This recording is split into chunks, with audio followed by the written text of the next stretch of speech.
Well, for Buckeyes Now on Sports Illustrated, I'm Brendan Gulick along with Adam Prescott. We are at Lucas Oil Stadium after Ohio State just won a quarterfinal game for the first time since 2014.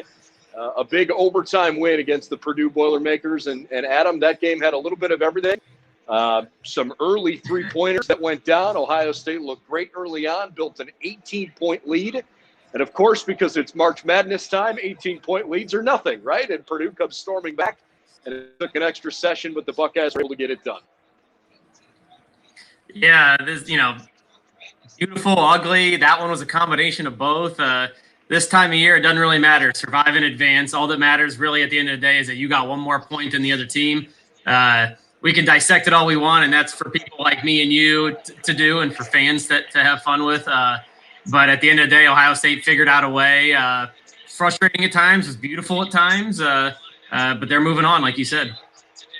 Dwayne Washington with 20 points led the way for the Buckeyes, 7 of 17 from the floor, hit 4 of 11 threes, but he played 40 minutes. And boy, there's so many different angles we can take as we unpack this game. But I think the easiest and most obvious thing here is, look, Kyle Young had a career-high 18 points by halftime and hardly played in the second half because he took an inadvertent elbow to the side of his head. Chris Holtman said after the game he's being checked for a possible concussion. Obviously, if he's unavailable for tomorrow's game against Michigan, that's a huge blow. But once E.J. Liddell fouled out toward the end of the game, the Buckeyes were down their front court starters. And they needed to have guys like Dwayne Washington and C.J. Walker and, as it turned out, Seth Towns basically pick up the slack there in some of those pressure moments. Yeah, and Ohio State's not the biggest team to begin with. We know that. Travion Williams is an absolute star. First team all conference for a reason. So, him and then the 8-foot monster in there, Edie. Man, I'll tell you what, he's listed at 7'4", but he looks about like he's 8'4" playing in there. That was going to be an issue whether Kyle Young was in there or not. It certainly would have been nice to have Kyle Young in there, moving forward. Injuries happen, they're part of the sport. Happy to see Zed Key do all that he could down the stretch. Young's availability moving forward will obviously be key. Like you said, 18 points in the first half, nothing in the second half. Found a way to get it done. That's something that didn't go Ohio State's way. If you're a Purdue fan, you're probably sitting there thinking, man, we missed 12 free throws. Travion Williams shot pretty much the same percentage from the field that his team did from the free throw line. It's a couple bowls for Ohio State here and there. And if you're Purdue, you're probably frustrated with a few things as well. So that's the fun of this sport. Basketball is a game of runs and momentum swings. And we saw all that today. Ohio State, I think, gets a ton of credit for going 16 from 18 from the free throw line because, think about the second half. There were a couple of really tough scoring droughts. At one point, Ohio State went 8 minutes and 20 seconds without scoring from the field. And over that stretch, Purdue only cut the deficit by 5 points because the Buckeyes continued to get to the free throw line and they converted. They had another stretch toward the end of regulation where they missed 8 shots in a row. And I think they went scoreless for more than 5 minutes. And basically that's what led to overtime. But without Ohio State converting from the free throw line the way they did, they're going home.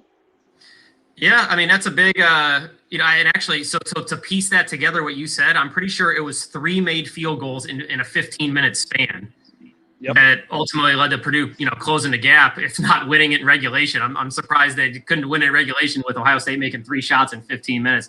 Like you said, free throws, the free ball can be the great equalizer, but so can free throws. And, nothing's more frustrating for fans of a team or a coach of a team to see his team get to the free throw line and not convert on those, opportunities. I was actually surprised that, and obviously you couldn't do it with Liddell with 4 fouls, but Zed Key in there a couple times. Travion Williams caught the ball down the stretch. I would have fouled him right away. So he shoots like 50-something% from the line, and he's having his way with you. Obviously Liddell couldn't with 4. Suing or Zed Key, I would have maybe fouled him a couple times and sent him to the line. They were 50-some% as a team from the line, and Williams shoots 50%. So, like you said, the term is free. They're free throws, and it can be a huge, huge separator. Williams had a monster game, 26 points, 14 rebounds.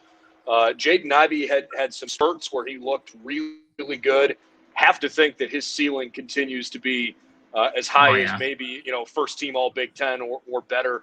19 points. Look, this kid's a freshman, but clearly showed that he has what it takes to excel in a tournament stage. But Purdue didn't have quite enough today, and as fans at home sit there and basically get the wish, round 2, Ohio State, Michigan. Unfortunately, it's not for the Big Ten title. It's for a chance to play in the Big Ten title game on Sunday.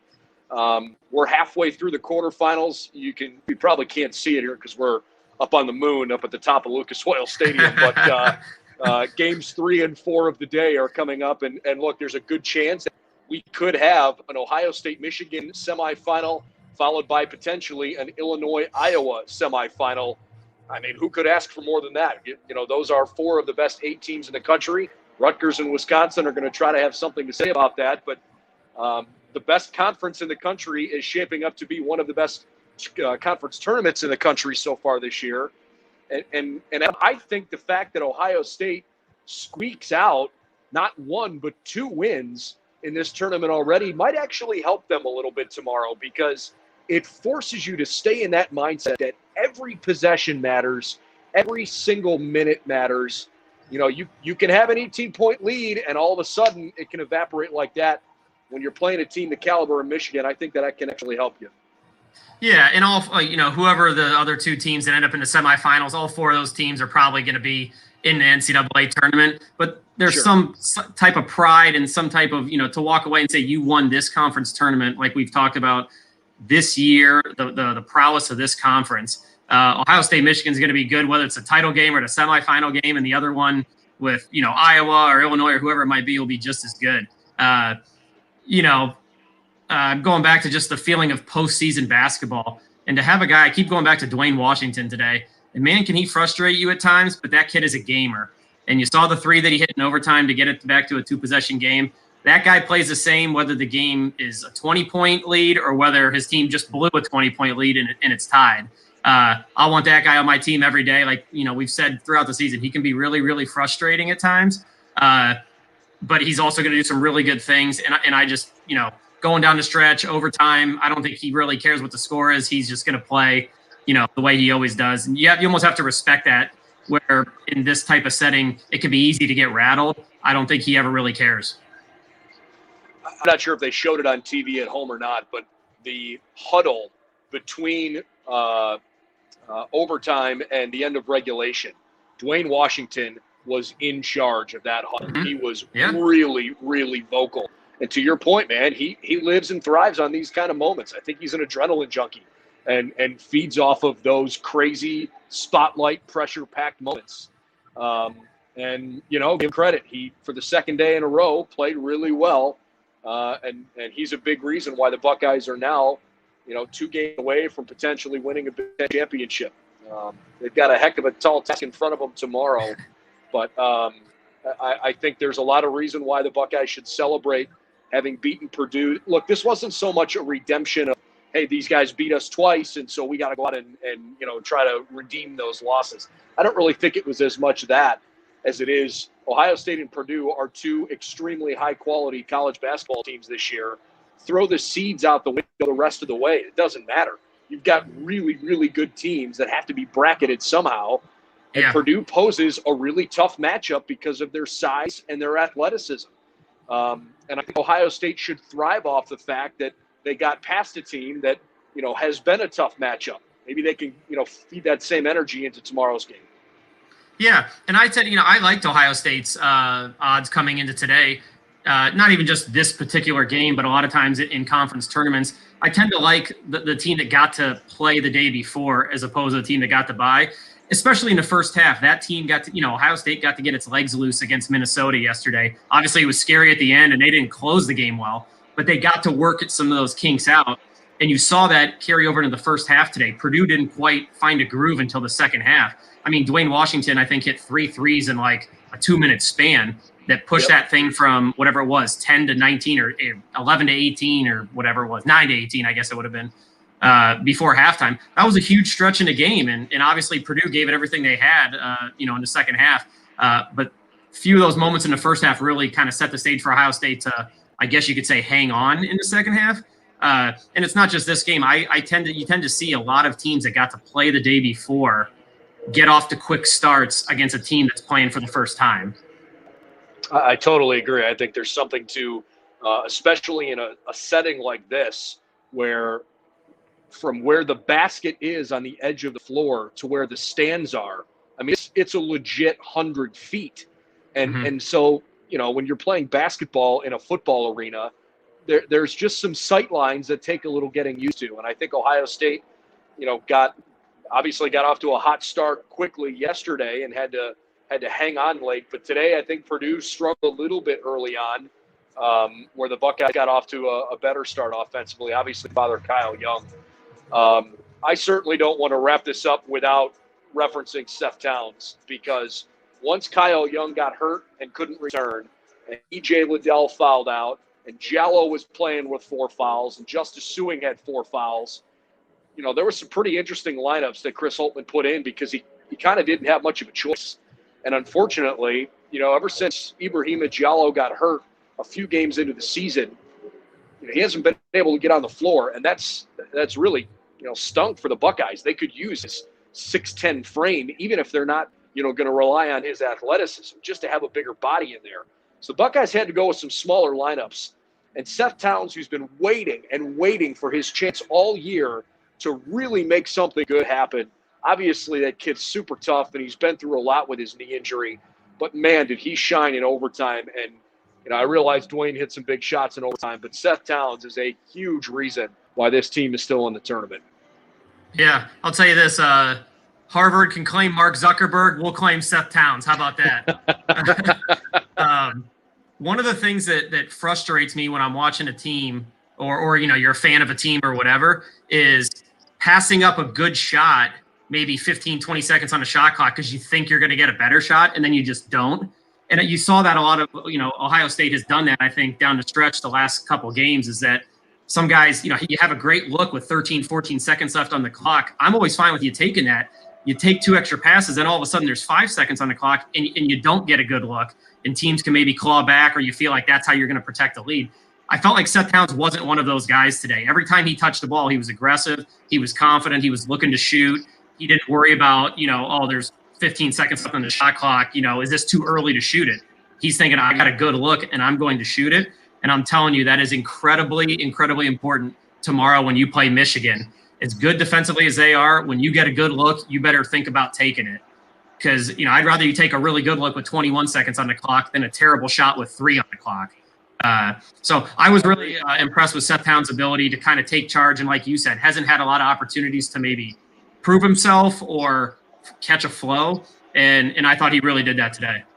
I mean, look, the guy was the former Ivy League Player of the Year and obviously has talent. He just hasn't been healthy enough to get on the floor. And it was just really cool to see him have that moment today, considering everything that he's been through.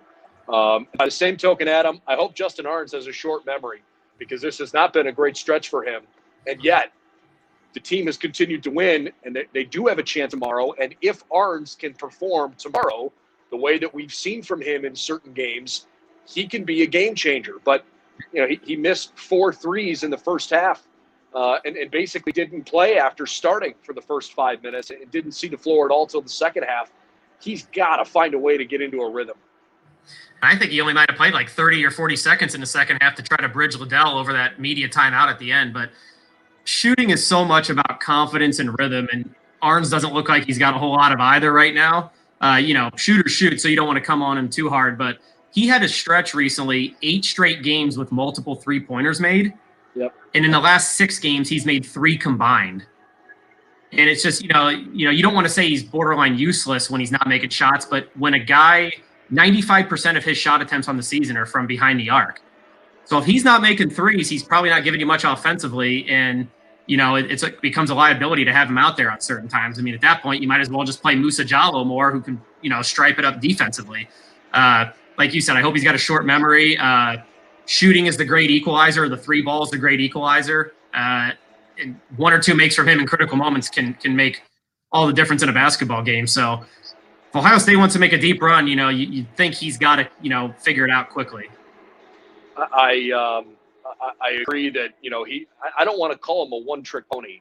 He just hasn't done a whole lot offensively this year other than shoot threes. Yeah, and when he shoots them in rhythm, he's fantastic. But we just haven't seen him do a whole lot else. And so, it's given Musa Jallo some additional playing time because Musa has been a little bit more versatile for sure. But again, I don't want to take away from the weaponry that Arns brings because he is such a good shooter when he can get going. He's just running out of time, and he's got to get going here soon. I think that's a fair evaluation. For sure. Yeah. Stripe it up tomorrow, man. That'll be a fun one tomorrow. Juwan Howard gets ejected today. Emotions will be running high regardless. Ohio State, Michigan. I mean, that one will be – if it's anything like the first game, that one will be fun tomorrow. Tune in. That first game between those two teams in Columbus, I think you could make an argument that it's been the college basketball game of the year so far. Yeah. Any conference, any time of the season, that was exceptionally high-level ball and a ton of fun to watch. It's a 1 o'clock game here in Indianapolis. The game will be on CBS. The semifinals and the championship game of this tournament are on national TV on CBS. The two semis are at 1 and 3:30. The Buckeyes play the first, and then the championship game, if they can qualify for it on Sunday, will be a 3:30 tip-off at the floor, which is about, no kidding, literally about 500 feet below me from the top of Lucas Oil Stadium. So that'll wrap it up for our instant analysis. Hope you enjoyed the game today, and we've got plenty more to come. Chris Holtmann and the Buckeyes, as Chris Holtmann, by the way, wins his 200th career game as a head coach. The Buckeyes are back in the Big Ten semifinals for the first time since 2014. They win in overtime today, 87-78 over the Purdue Boilermakers, and have a rematch with number 1 seeded Michigan coming up tomorrow. See you tomorrow, everybody. Thanks for joining us here on Buckeyes Now.